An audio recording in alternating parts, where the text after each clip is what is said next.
Welcome to the Wildcast podcast, coming to you from Wildcast Studios with your hosts Adam Lund and Jeremy Boucher.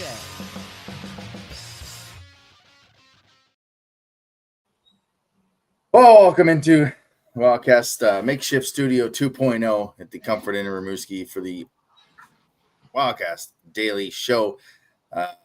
Your unofficial voice for all things 2025 Joe Cortro Trophy Champion Moncton Wildcast, presented by Discount Flooring Center, a division of Fabulous Flooring. Right now, they're open to the largest variety of current and discontinued lines in hardwood, ceramic vinyl, laminate flooring, luxury model tiles, and even blinds for immediate purchase. And for all you DIYers out there, they have state-of-the-art technology to give you a realistic vision of your project. Located at 320 College House Street in Moncton, or give them a call at 506-859-9909. I'm also joined by your favorite co-hoster, Mr. Jeremy Boucher. And, buddy, the sun came up today, I think. I mean, it's kind of cloudy, but for the metaphor, the sun came up. Yeah, you're right. I mean, as Biggie, Xavier Woods, and Kofi Kingston would say, it's a new day. Yes, it is. It's a new day. Get rid of that schedule down there. We don't need that anymore. Officially off season, but you know what? It was a good run. Yeah, it was a fantastic run. I mean, I said it last night on the post game show. You're never going to see a team like this in Moncton again. What they did was special. I kind of think we'll have more of these moments. I don't think the coach is going anywhere for the foreseeable future, and it hurts now. It hurts today, but 48 hours from now, we were able to celebrate a QMJHL championship, and there's 17 other teams that didn't get that chance, and there's 60 or 59 other teams that want to be in this situation, be a top 3 team in the country. So yeah, couldn't say it better myself. Top 3 in the country is nothing to be ashamed about. It was tied 2-2 going into the third period, and 20 minutes left, you win a period, you're going to the final, and London won the period, right? So there's really nothing to be ashamed about, and we saw what this team was capable of doing, and they went as far as they could, and it's not public, but some of these players are battling injuries that are probably gonna need surgery in the off season, but to be warriors and play through that in the last 3 months it just shows how much it meant to them to be on this team and be a part of the group and go as far as they could. Yeah. Then when he was asked about injury, he didn't specify which one it was, but he said he wasn't 100%, and that's kind of what happens when you're playing 87 games in a hockey season, and our top 9 played a bulk of the time in those 87 games, and our top 4 defensemen, top 5 defensemen played a bulk of those times. That's a lot of hockey for junior hockey players to play. And we'll get to the recap of the game and the week as it is. Weekly Rewind. And the weekly rerun is brought to you by Alpha Blind Solutions. They've got the KitchenAid built-in savings event. Save $600 when you purchase any 3, $800 when you purchase any 4, or $1,200 when you purchase 5 or more qualifying KitchenAid built-in major kitchen appliances from now till June 4th. For those or any other deals, go to appliancesolutions.ca. Like I said, they lost last night 5-2, outshot 37-23. They went 2 for 5 on the power play. And I think that was the story of the game. I mean, the first 20 minutes, they were outshot 18-5. It didn't feel like they were outshot 18-5. It felt more like they were in this 20 minutes, outshot 18-5 than it did against Rimouski, outshot 17-6. But they just couldn't generate anything 5-on-5, and that was kind of the story of this game and a lot of the tournament. They couldn't generate a lot 5-on-5. Yeah, I think it was one shot on goal 5-on-5 in the first period. Yeah. That's just not going to get it done. And I think we said yesterday it was if they played a full 60 minutes, we'd be proud. And I mean, they didn't play a full 60 minutes. Let's put it that way. But that's when I say something like that, it's just kind of the heat of the moment kind of thing. And no, it's London's obviously a very good team, and they were.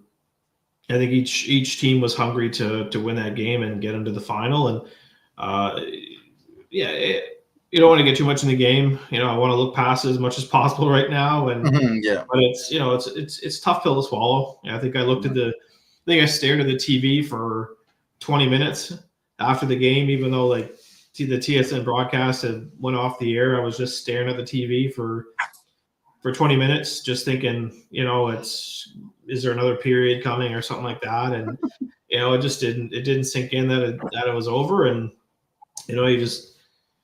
surprisingly, I was able to sleep pretty good last night. And, nothing, usually after a win, there's the adrenaline going through my body and I can't sleep. But after a loss, it's just, there's not that energy in the body. And so I managed to fall asleep pretty easily and pretty quickly. And, it's a quick turnaround. It's been a while since we've had an off season that's only going to be, 2.5 months, right? So it's just something to be proud of. Yeah, I was kind of the same way last night.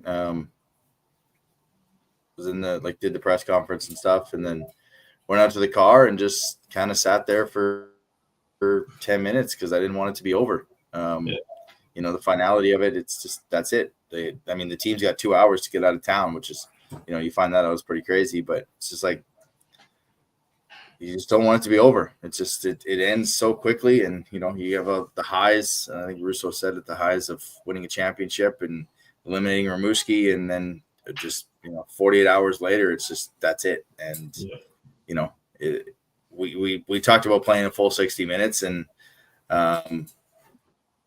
they played probably 51 minutes of it. Like the first period wasn't their best, but it wasn't their worst either. It was a lot closer than it looked on paper in the shots. And that's a very good team in London. And they know how to win games at this tournament. They continue to win games at this tournament. And, that's maybe what it came down to in the third period, but it just sucks when it's over.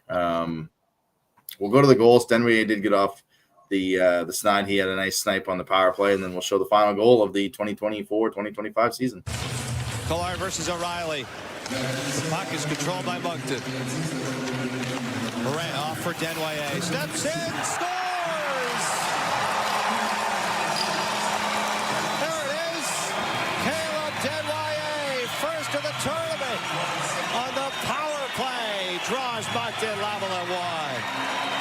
First of the tournament, 0 goals in his last. Jason and Dave made a nice One touch. Finds Denway.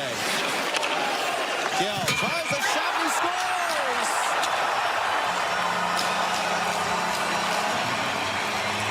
Off the post and in. Another power play goal for Moncton. Draws them level, this time at 2.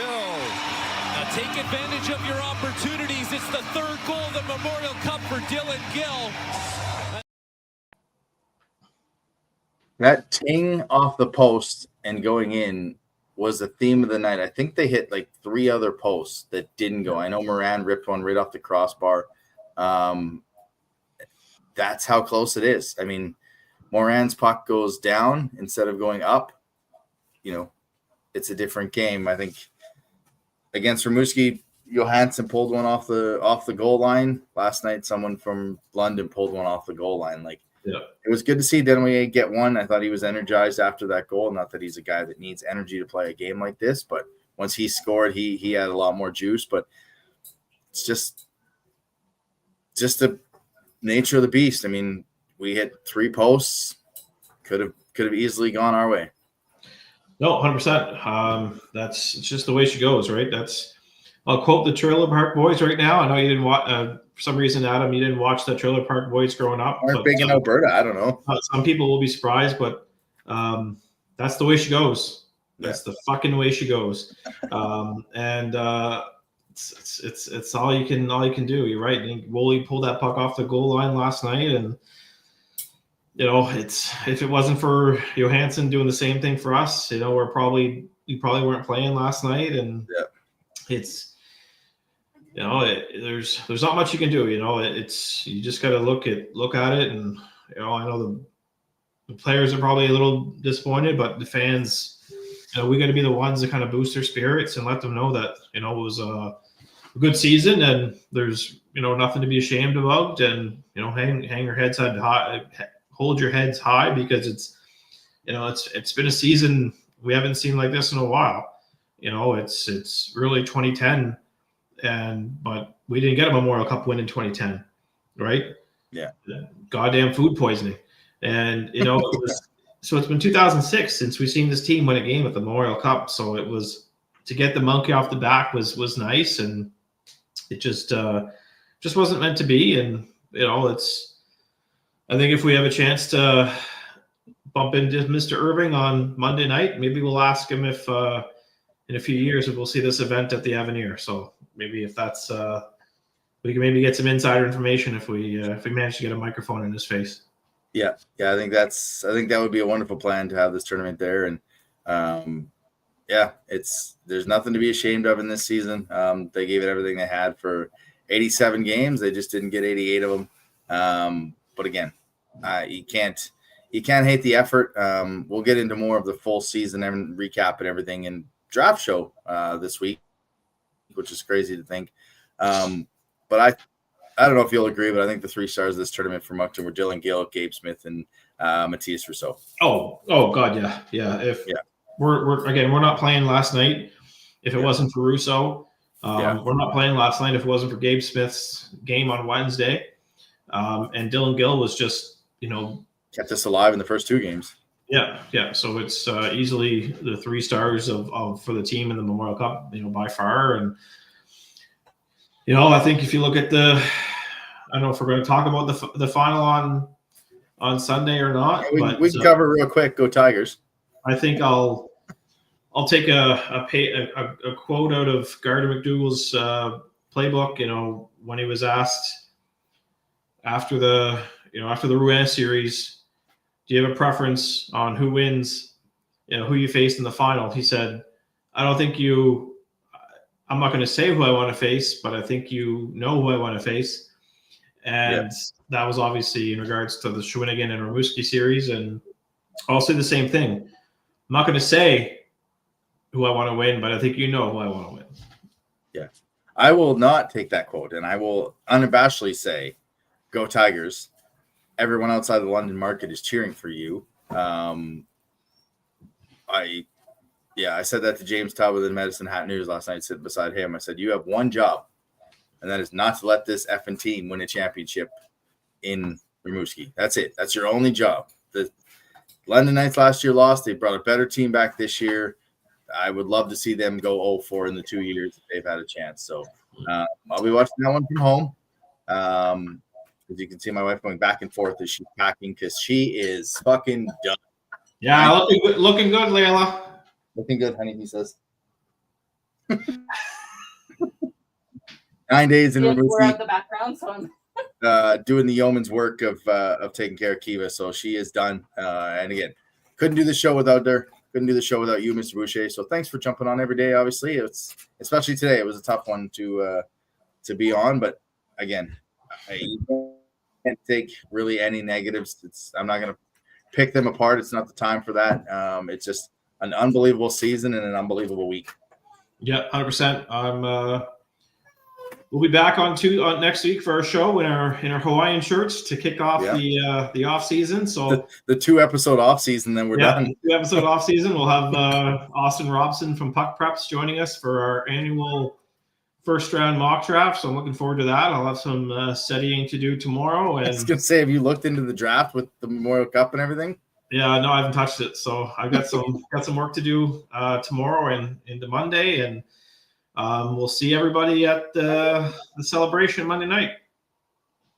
Absolutely. And one last thing, obviously, I mean, we couldn't have done the show without our presenting sponsors, Discount Flooring Center and Fabulous Flooring, Alpha's Appliance Solutions, and Waterworks Pools and Spas. They'll all be presenting our show next year at different segments and whatnot in the year. And then obviously earlier in this year, Alpha's Appliance being a presenting sponsor of all of our coverage this year. Eric Murray Real Estate for the stick tap of the week, and Rosemary Lynn Massage and Spa for the Wildcast Wildcat of the week. They'll probably be back next year when we have more of the stick taps and the Wildcast Wildcats of the week. Again, the parade is Monday at 6 p.m. There's a celebration from 6:30 to about 9 where you get autographs, meet the players, all that kind of stuff. So just be there. I mean, I know this hurts, this sucks. But we still have a championship to present and to celebrate. And like I said, 17 other teams would like to be champions. And, this team after coming out of COVID with DL at the helm, there was a lot of lean years and a lot of tough nights at the Avenir Center. You're the number 3 team in the country, and that's something to be proud of that this group has accomplished. So one last time for Jeremy, I'm Adam. We will see you Wednesday with a draft preview. Have a good weekend. Thanks for listening to another episode of the Wildcast Podcast. Follow us on social media at Moncton Wildcast.